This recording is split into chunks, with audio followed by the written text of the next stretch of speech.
I can't tell you exactly when it happened or who did it, but I know for a fact that food was invented a really long time ago. Well, it took a while, but eventually food hit the road. Dishes that were once only in restaurants and on kitchen tables became cruising cuisine, meals on wheels, a movable, mobile feast.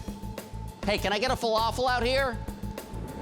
You may think today's gourmet food trucks, which serve up everything from Korean Mexican fusion to lobster to barbecue, and the more humble street vendors that have been frequented by urban workers for decades, all popped up in the 21st century. But it turns out an innovation from more than 100 years ago is their trailblazing ancestor. And it was called the lunch wagon, a food truck of a simpler, horse-drawn variety. There is one lunch wagon left in existence today, and it resides in the Henry Ford's Greenfield village. And as you'll learn, it had one now famous patron. Donna Braden is curator of public life at the Henry Ford.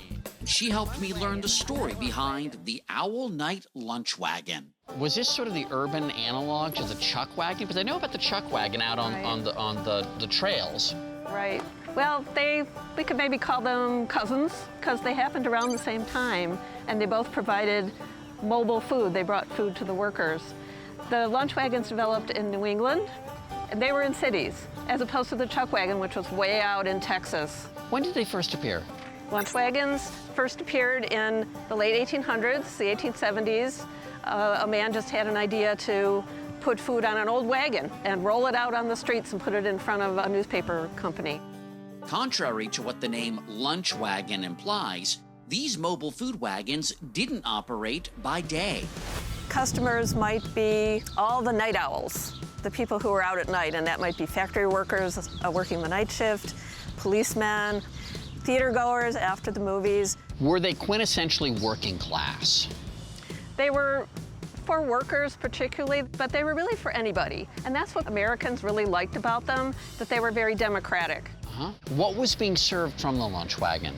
Lunch wagons, mostly hot dogs, which was the fast food of the time, coffee, pies, sometimes cold sandwiches, sometimes bread. What's significant about this particular lunch wagon? Well, Henry Ford actually ate at this very lunch wagon.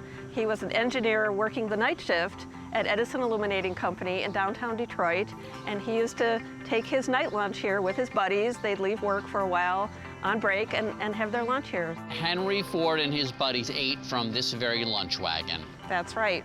Do we know what Henry Ford would order from the lunch wagon? We do. We're pretty sure he ordered a hot dog and a coffee every night for his night lunch. You know what? I'm suddenly having a craving for a hot dog and coffee. Let's go get one. Wow. There you go. I want to make sure that it's going to be good. That I'm not congested for the next decade. Well, shall we? Ready? I love it now, but it would taste especially great at 3 a.m. I'm sure it would.